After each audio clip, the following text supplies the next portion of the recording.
룻기 4장에 이르렀습니다. 망한 가문, 남편 잃고 아들 둘 다 잃고 그래서 아무것도 남지 않은 빈손이 된 나오미를, 그 시어머니를 끝까지 따라가겠다. 당신의 하나님 나의 하나님, 어머니의 백성 나의 백성 되어 어머니가 죽는 그 무덤까지 제가 따라가서 끝까지 함께 하겠습니다 라고 하는 룻이었습니다. 나오미는 마음에 작정을 했어요. 시어머니 나오미는 내가 너를 반드시 복되게 하겠다, 내가 너를 반드시 복되게 하겠다라고 하는 마음을 먹었어요. 그리고 이 룻을 가장 복되게 하는, 최고로 복되게 하는 길을 발견했어요. 그것은 바로 보아스가 룻의 남편이 되게 하는 것, 보아스가 고엘, 룻의 잃어버린 것을 회복시켜주는 자가 되게 하는 것이었습니다. 그래서 룻을 보아스의 아내로 맞아들이게 하기 위해서 나오미가 전략을 짜기 시작했습니다. 어떤 장로님께서 저에게 그랬어요. 여자들은 항상 전략을 짠다, 남자들은 항상 생각이 없다. 그래서 그 말이 정말 맞는 것 같아요. 여성들은 항상 전략을 짜요. 근데 너를 복되게 하겠다라고 하는 전략을 짰어요. 근데 그건 뭐냐면, 나오미야, 밤에 타작마당에 가서 목욕하고 몸에 기름을 바르고 겉옷을 잘 갖추어 입고 보아스가 누워있는 그 침상에 누워서 나를 당신의 아내로 맞아달라고, 당신의 고엘의 임무를, 저를 향한 고엘의 임무를 충실하게 이행해달라고 그렇게 청혼을 하라는 것이었습니다. 그런데 이것은 좋은 계획이긴 했지만 아주 위험한 계획이기도 했고 굉장히 두려운 일이었어요. 왜냐하면 이 룻을 음란한 여인으로 이 보아스가 오해할 수도 있고, 그리고 또 한 가지, 이 룻이 그렇게 청혼했지만 보아스가 미안한데 그 정도까지는 아니야, 부담스러워. 그래서 그 청혼을 받아들이지 않을 수도 있었어요. 근데 보아스는 뭘 봤어요? 룻의 두려움을 봤어요. 룻은 두려웠지만 두려움을 극복하고 걸어간 게 아니라 두려움을 안고 나아갔죠. 그걸 용기라고 그랬죠. 그런데 그걸 본 거예요. 그것까지 다 본 거예요. 그래서 보아스가 그 두려움을 보고 나서 얘기했어요. 아니야, 너 음란한 여인 아니라 현숙한 여인, 강한 여인, 용기 있는 여인인 거 내가 알지. 그리고 네가 말한 대로 고엘의 책임, 남편이 될 수 있는 그것을 내가 최대한 노력해서 한번 네 남편 되어볼게 라고 얘기를 해주고, 그 두려움을 딱 알고 얘기를 해주고 나서 보리 6대를 줘요. 이 보리 6대 시어머니에게 갖다 주라. 보리 7대가 아니라 보리 6대를 줬어요. 6이라고 하는 숫자는 충만의 수가 되기 전에 하나가 빠진 수예요. 충만의 수가 되기 전에, 안식과 완전의 수가 되기 전에 하나 빠진 숫자가 6이에요. 그 얘기는 뭐냐면, 지금 당장은 공식적인 고엘과 공식적인 남편이 아니지만 내가 6이 7이 되게 하겠다, 6이 완성될 수 있도록 하겠다. 이 6도 내가 보리로 줘서 보아스에 의해서 6이 된 거예요. 그런데 나머지 7까지 내가 최선을 다해서 노력하겠다라고 해서 6대를 줬는데, 그걸 시어머니 나오미가 정확하게 알아들었어요. 그래서 이제 룻아, 걱정하지 말고 가만히 있어라. 그가 이 일이 이루어질 때까지 쉬지 아니하리라. 그래서 6을 7로 만드는, 그래서 공식적 고엘로서 보아스가 그의 남편이 되게 하는, 6이 7이 되게 하는 그 일들이 룻기 4장에 기록된 거예요. 보아스가 어떤 일을 하고 있는지가. 그래서 여기 보시면 그 일을 하고 있는데, 이 일을 하기 전에 또 오늘 또 새로 오신 분들도 있고 그러니까 고엘이 뭔지 잠깐 짚고 넘어갈게요. 고엘은 뭐냐면 성경에 기록된 가족과 친척의 제도인데, 고엘은 갈이라는 단어에서 나왔어요. 되찾아주다, 물러주다, 회복시켜주다라는 단어에서 나왔는데, 되찾아주는 사람, 회복시켜주는 사람, 구원해주는 사람이라는 뜻인데, 내 가족 중에 아니면 내 친척 중에 누군가가 땅을 잃어버렸어요. 가난해져서 다 실패하고 망해서 하나님이 주신 땅을 잃어버렸으면, 그 고엘이, 가장 가까운 형제나 친척이 제가 고엘이 되겠습니다 라고 해서 잃어버린 땅을 되찾아주는 경제적 책임을 지거나, 아니면 내 형제 중에 한 명이 일찍 죽었어요. 근데 자식이 없어서 죽었어요. 자식이 없으면 자기가 갖고 있는 소유를 대대손손으로 물려줄 수가 없어요. 그래서 혈통적 책임, 그래서 그 형수를 아니면 그 친척인 아내를 과부가 된 아내를 자기의 아내로 맞이하여서 아들을 낳아주는 혈통적 책임. 그가 자기가 팔려가서 누군가에게 종이 됐으면 그 사람을 값을 지불하고 그 사람을 다시 종에서 일반인으로 구원해주는 그러한 구속적 책임. 아니면 억울한 일을 당해가지고 정말 피눈물 나는 일을 당했을 때 가가지고 그거에 대해서 해결해주는 사법적 책임. 그 책임을 감당해주는 형제나 친척을 고엘이라고 하는 거예요. 고엘이라고 하는 거예요. 근데 이 고엘 제도가 여러분 이게 참 좋은 제도인 것 같은데 실제로 이루어지기가 쉬웠을까요? 어려워졌을까요? 너무 어렵죠. 내 자식이 땅을 잃어버리거나 내 자식이 혈통적으로 뭐가 안 되거나 내 자식이 억울한 일이 당하면 발벗고 나서서 부모는 도와주지만 내 형제 중에 한 명이 10년, 20년을 같이 살아도 형제 중에 한 명이 경제적으로 피해를 입었다고 억울한 일을 당했다고 해서 자기 것을 다 감당해서 그 사람이 잃어버린 걸 회복시켜주는 형제가 생각보다 없어요. 그래서 이 당시에 고엘 제도가 있었지만 이 고엘 제도가 시행되기가 굉장히 어려웠어요. 그런데 이 보아스는 어떤 마음을 갖고 있냐면 룻이 잃어버린 거, 나오미가 잃어버린 그것이 땅이고 그것이 남편이고 자녀이고 미래거든요. 그 모든 잃어버린 거를 다 회복시켜주고자 하는 마음이 누구한테 있었냐면 보아스에게 있었어요. 그래서 지금 그 고엘로서의 책임을 다 하려고 하는 거예요. 그런데 이건 어떤 사람부터 순서가 있냐면 가장 가까운 형제와 친척부터 순서가 있는데 보아스가 몇 번째였을까요? 두 번째였어요. 역시 여러분 설교를 그동안 다 잘 들으셨어요. 두 번째였어요. 그러니까 앞에 한 명이 행정적으로 해결이 돼야 되는 거예요. 그래서 보아스가 이걸 공식적으로 해결하기 위해서 성문으로 가는 거예요. 1절에 보아스가 성문으로 올라가서 거기에 앉았더니, 여러분 고대 시대의 성문은 성벽으로 이렇게 돼 있고 성벽에 성문이 가운데 있는데 성벽으로 사람들이 출타하고 성문 위에 망대가 있어서 파수꾼들이 거기에서 감시를 해요. 그리고 성문 앞에는 큰 광장 같은 게 있어요. 그래서 그 성문 앞에서 공적인 행사들이 이루어졌어요.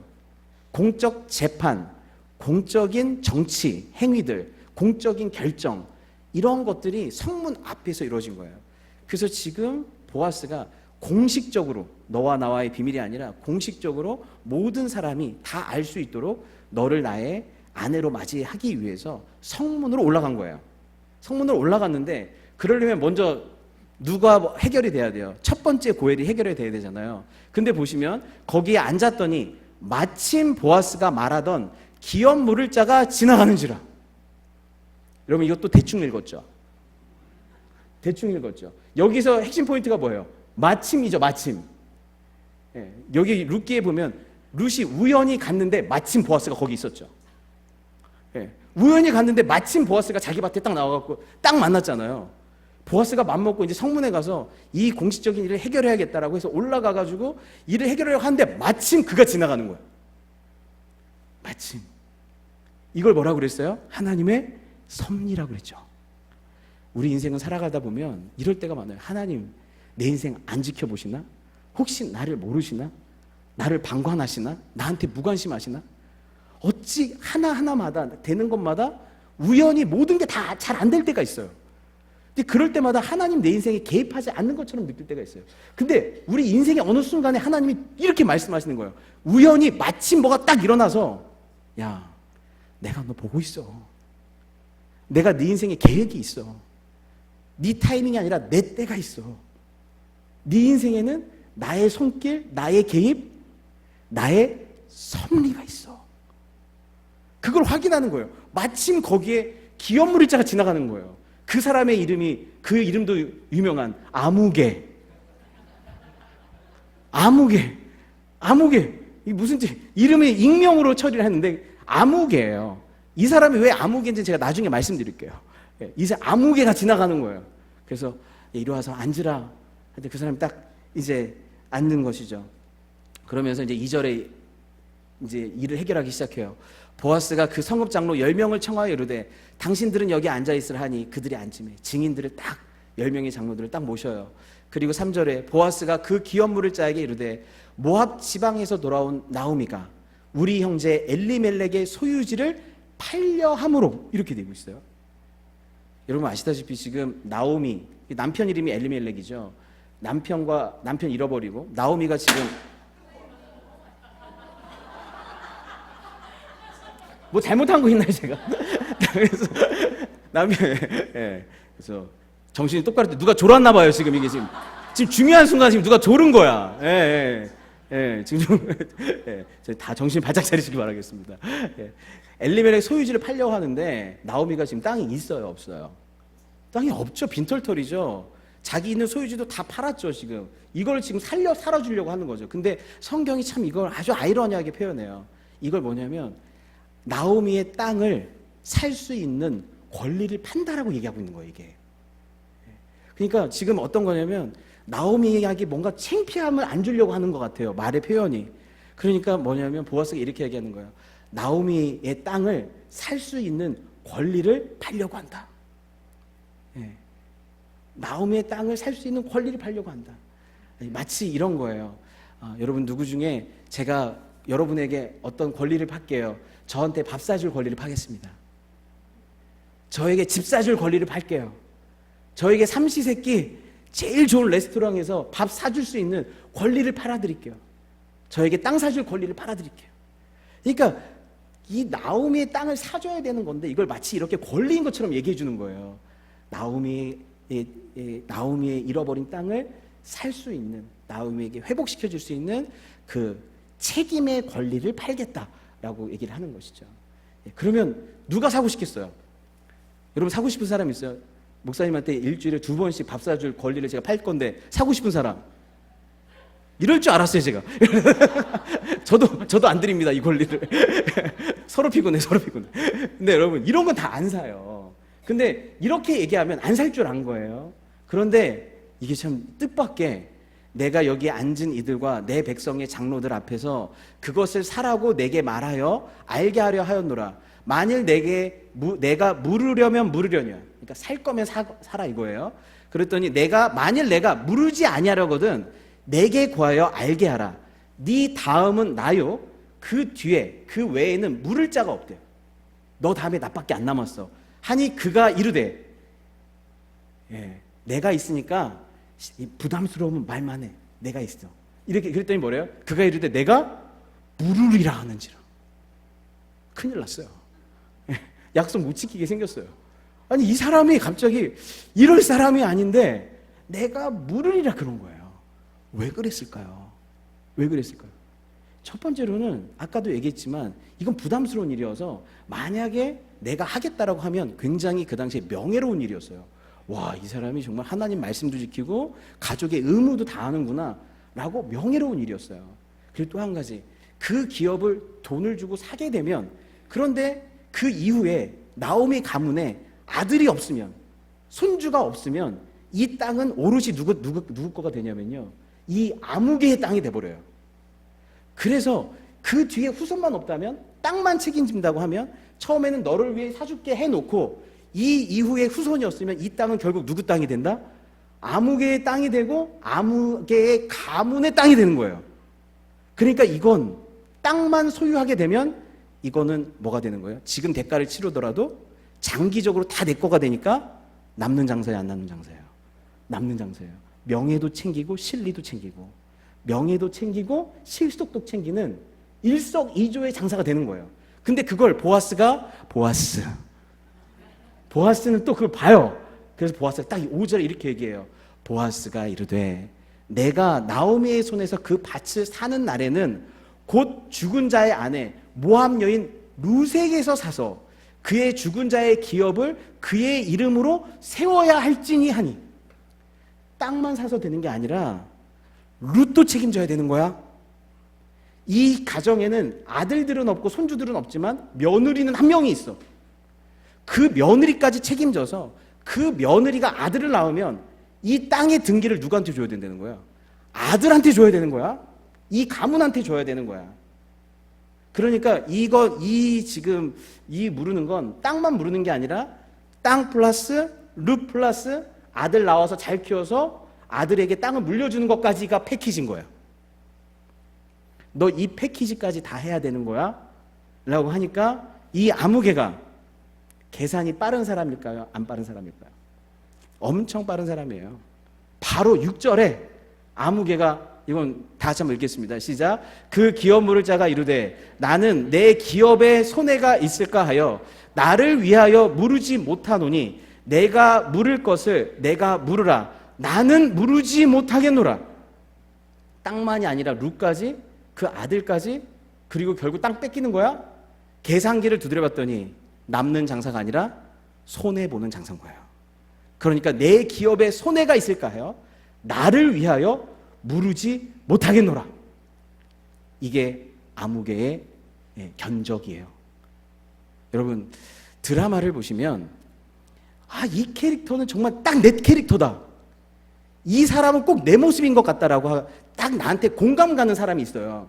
그런 사람이 캐릭터에 한 명도 없으면 그 드라마는 여러분한테 좋은 드라마가 아니에요. 근데 어떤 드라마는 딱 이 사람이 내 캐릭터인 거예요. 근데 여러분 그 드라마 볼 때 원빈을 보면서 이 사람은 내 캐릭터다. 현빈을 보면서 딱 나다.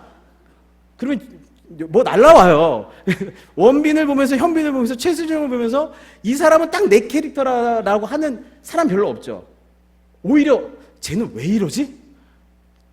같은 남자로서 이해가 안 되는 거 저렇게까지 해야 돼? 이게 그거잖아요. 근데 여러분 여기 있는 아무개는요, 딱 우리 캐릭터예요. 딱 우리 모습을 딱 보여주는 캐릭터예요. 이 룻기 드라마에서 나랑 가장 닮은 사람이 있다면 여기 있는 아무개. 그래서 누구나 다 아무개이기 때문에 이게 아무개인 거예요.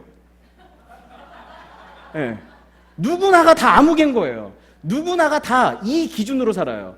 나를 위하여, 나를 위하여 이게 손해인가 이익인가. 그래서 나를 위해서 손해면 안 하고 이익이면 하는 거, 이게 우리 인생의 기본값이에요. 모든 선택과 결정의 기본값이에요. 아무개가 삶을 살아가는 기본값. 이 기본값으로 우린 살아가요. 나를 위하여.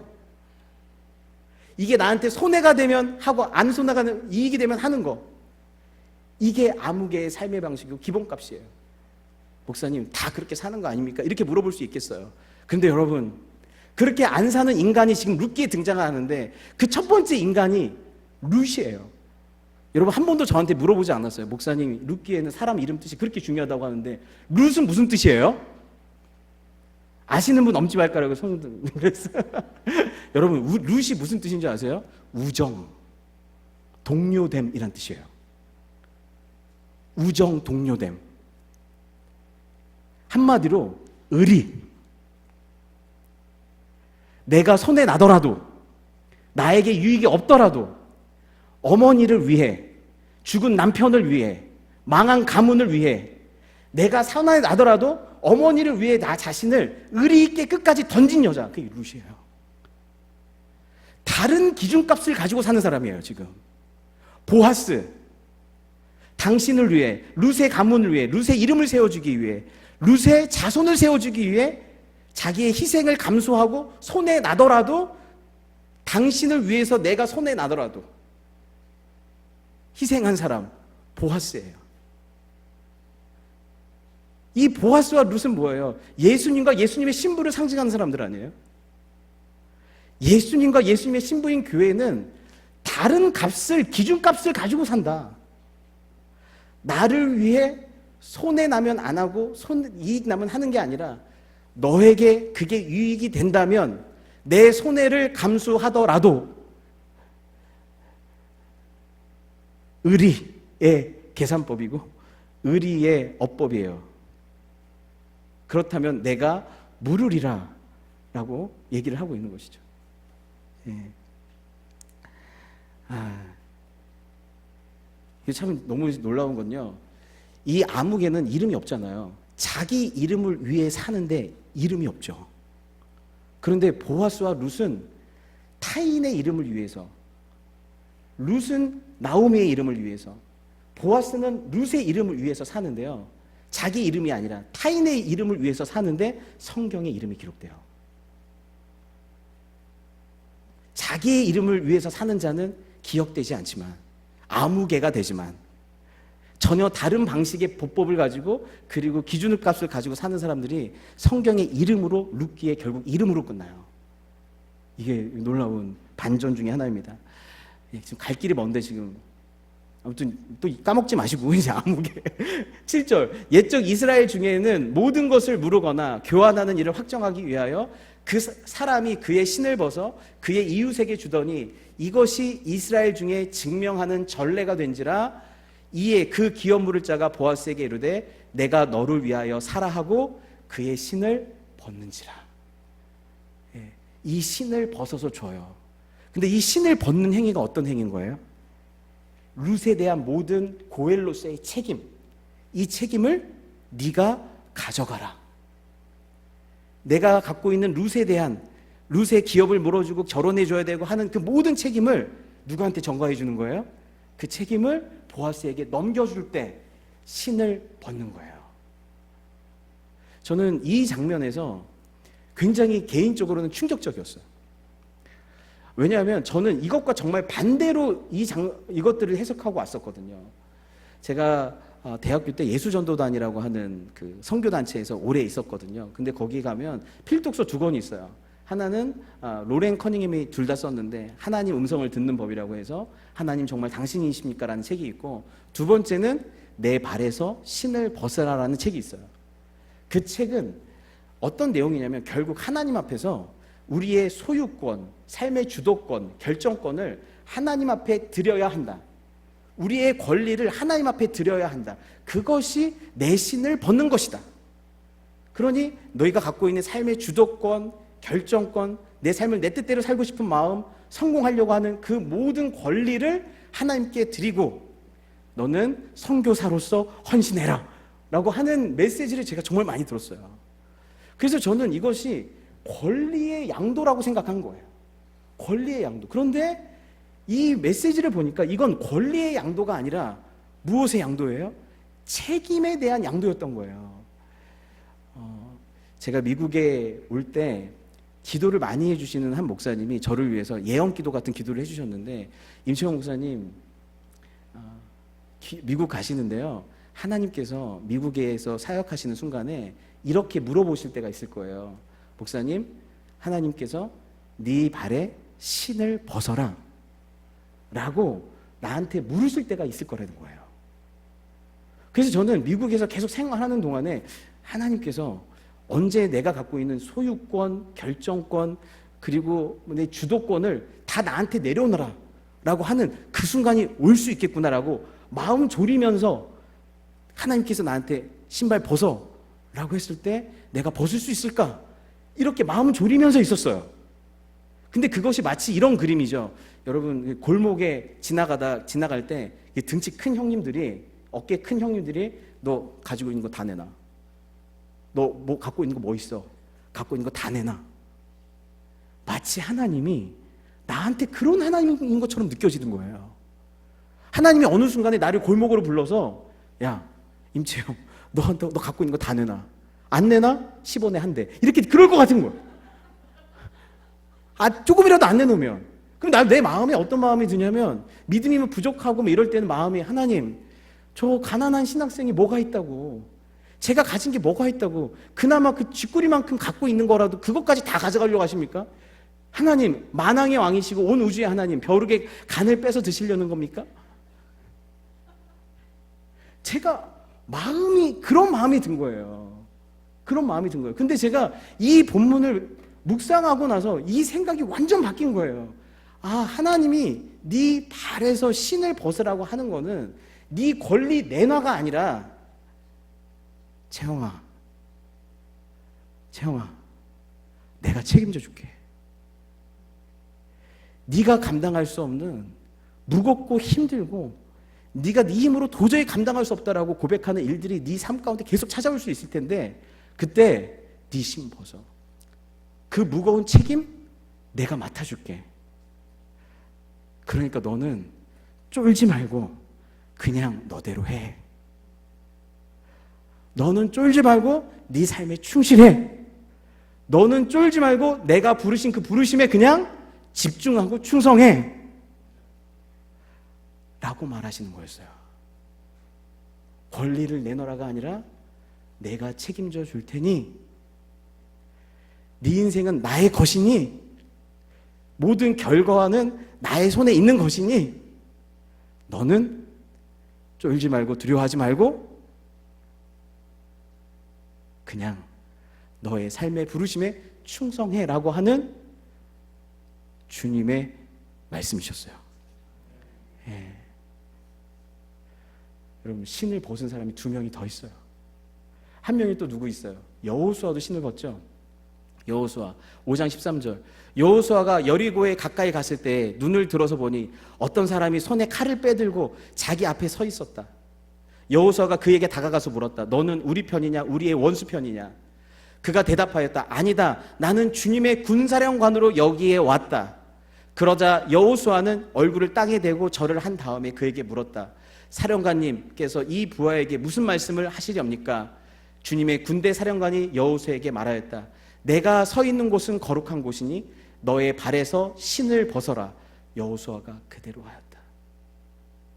여러분, 여호수아가 모세의 후계자가 돼서 가나안 땅 중에서도 가장 강력한 여리고성 전투를 첫 전투로 앞두고 있어요. 얼마나 무서웠겠어요. 정말 이길 수 있을까? 정말 내 힘으로 감당할 수 있을까? 이렇게 크고 무서운 성을 우리가 승리로 이끌 수 있을까? 얼마나 무거운 책임감. 하나님, 제가 여기에 수장으로서 하나님께서 주신 사명을 제가 감당할 수 있을까요?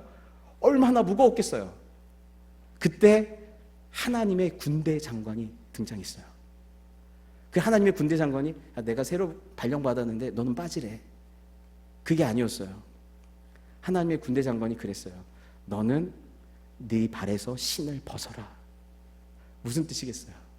이 싸움은 너를 통해 하나님이 싸우지만 이 싸움은 네 싸움이 아니다. 이 싸움은, 이 전쟁은 하나님의 싸움이다. 하나님이 하나님의 능력으로 승리케 하실 것이다. 그러니 모든 책임이 하나님 안에 있을 것이다. 너는 너에게 주어진 임무에 충성해라. 이 싸움은 하나님의 싸움이다. 이게 뭐예요? 네 발에서 신을 벗으라는 거예요. 주님께서 모세에게도 말씀하셨어요. 모세에게도 여호와께서 그가 보려고 돌이켜 오는 것을 보신지라 하나님이 떨기나무 가운데서 그를 불러 이르시되 모세야 모세야 하시며 그가 이르되 내가 여기 있나이다. 하나님이 이르시되 이리로 가까이 오지 말라. 내가 선 곳은 거룩한 땅이니 내 발에서 신을 벗어라. 내 발에서 신을 벗어라. 그리고 나서 하나님이 그랬어요. 이 백성을 애굽으로부터 건져서 가나안으로 이끌어 가라고. 그랬더니 모세가 못해요. 그랬더니 주님이 뭐라 그러세요? 아니, 내가 하게 할게. 내가 함께 해줄게. 내가 능력 줄게. 내가 함께한 사람 붙여줄게. 결국 내 능력으로 너와 같은 마른 막대기를 통해서도 하나님이 불이 붙으면 너와 같은 사람을 통해서도 이 백성을 구원할 거라고 하는 걸 내가 보여줄게. 내가 책임져 줄 테니 충성해라라고 말씀했어요. 모든 결과를 주님께 맡기고 네, 주님이라면 하실 수 있죠라고 하고 신을 벗는 거예요. 내가 내 힘으로 이루겠습니다라고 하는 신을 벗고 하나님의 능력을 통해 나 같은 사람을 통해서도 하나님은 하나님의 일을 책임 있게 이루실 수 있습니다 라고 하는 그 고백, 무거운 책임감이 아니라 오직 사명감으로 충만한 그 상태, 그것이 바로 내 신을 벗는 상태예요. 예. 여러분, 아무개도 그렇고 모세도 그렇고 그리고 여호수아도 그랬고 이 세 명의 공통적으로 잘한 게 있어요. 그건 뭐냐면 자기가 얼마나 나에게 주어진 것들을 감당할 수 없는 사람인가를 깨달은 사람이에요. 이 아무개는 내가 땅은 감당할 수 있지만 사람은 감당할 수 없다라고 하는 걸 깨달은 사람이에요. 모세는 내가 양떼는 칠 수 있지만 이스라엘 백성을 감당해서 가나안 땅까지 인도할 수 있는 능력이 없다, 내가 책임질 수 없다라는 걸 깨달은 사람이에요. 여호수아는 내가 이 모든 전쟁을 승리해서 가나안 칠족속을 이길 수 있는 능력이 내한테 없다라고 하는 것을 깨달은 사람이에요. 그런 사람들한테 하나님께서 아니야, 넌 할 수 있어. 넌 아직도 네가 얼마나 대단한 사람인지 몰라. 그러니 네 신을 고쳐매. 더 신을 단단히 신어 라고 하지 않았어요. 여러분, 우리 인생을 살다 보면요, 우리는 알아요. 우리 인생이 얼마나 퍽퍽하고 고달프고 얼마나 인생이 차가운지, 사람들이 얼마나 무서운지, 얼마나 이기적인지, 자기중심적인지. 내가 너희를 보내면 이리 가운데 양떼를 보낸 것 같다라고 하는 그 말이 뭔지를 알아요. 그렇게 무서운 세상 속에서 내가 얼마나 연약한 사람인지도 알아요. 그래서 우리는 이렇게 고백할 수밖에 없어요. 하나님, 제게 주신 사명은 고사하고 저의 인생도, 저의 자녀도, 제 사랑하는 사람도 저는 감당할 수가 없습니다. 책임질 수 없습니다. 호언장담할 수 없습니다. 그런 것이 우리의 실존적 고백이에요. 그래서 저와 여러분은 아무개로서 한 가지 그 일을 잘해야 돼요. 그건 뭐예요? 내 신을 벗는 거예요. 제가 책임질 수 없습니다. 제가 감당할 수 없습니다. 하나님의 그 거룩한 뜻을 이룰 수 없습니다. 내 힘으로. 주님도 말씀하세요. 신을 벗어라. 신을 벗어라. 근데 여러분, 이 아무개가 여호수아와 모세와 다른 점이 하나 있어요. 예, 이렇게까지만 얘기하면 많은 분들이 그래, 모든 책임 주님께 맡기고 이제 나는 이제 마음 편하게 살면 되는 거야, 이렇게 생각할 수도 있을 거예요. 근데 아무개는 어떤 거냐면, 이 여호수아랑 모세가 뭐가 다르냐면 이게 달라요. 같이 한번 읽겠습니다. 시작. 주님의 군대 사령관이 여호수아에게 말하였다. 내가 서 있는 곳은 거룩한 곳이니 너의 발에서 신을 벗어라. 여호수아가 그대로 하였다. 이들은 신을 벗었지만 여전히 어디 서 있어요? 거룩한 하나님의 땅에 계속 서 있어요. 그런데 아무개는 자기의 책임을 누구한테? 보아스에게 던져주고 사라져버려요. 역사 속에서, 성경 속에서 사라져버려요. 책임을 전가하고 책임을 회피하고 자기는 없어져 버리는 거예요. 주님께 책임을 맡긴다는 것, 그것은 책임 회피나 책임 전가가 아니에요. 그것은 모든 책임과 결과에 대한 모든 것들을 하나님께 맡기지만 거룩한 땅에 서서 하나님이 우리에게 부르시는 그 목적과 사명에 있어서 하나님이 이 결과를 책임진다는 그 믿음 안에서 하나님의 뜻에 순종하고 있는 상태까지가 신을 벗고 있는 상태예요. 그래서 여러분들은 신을 벗어서 하나님의 것입니다라고 책임감을 주님께 맡겨드리고 신을 벗어서 하나님이 부르시는 그 자리에 충성되이 따라가는 맨발의 사람이 되어야 되는 줄 믿습니다. 예, 그렇게 가야 돼요. 그래서 우리는 우리의 책임을 맡겨드리면 책임 회피나 책임 전가가 아니에요. 책임을 맡겨드리고 오히려 사명에 충실하는 거죠. 여러분, 우리가 전도할 때 하나님, 이 사람 내가 꼭 전도해야 됩니다, 그 부담감을 내려놓으셔야 돼요. 내가 이 사람 구원시켜야겠다라고 하는 부담감 내려놓으셔야 돼요. 여러분은 단 한 사람도 구원시킬 수 없어요. 단 한 사람도 누구 예수님을 믿게 할 수는 없어요. 하지만 예수님을 전할 수는 있어요. 이 사람이 예수님 믿는 것은 하나님의 뜻 안에서 하나님의 책임이요, 이 사람의 책임이에요. 그 신을 벗는 거예요. 하지만 그 결과와 그것은 그 결과와 책임은 하나님께 맡기지만 나는 뭐 할 수 있어요? 그걸 다 맡기고 예수님을 전하는 이 사명에, 그 과정에 충실할 수 있어요.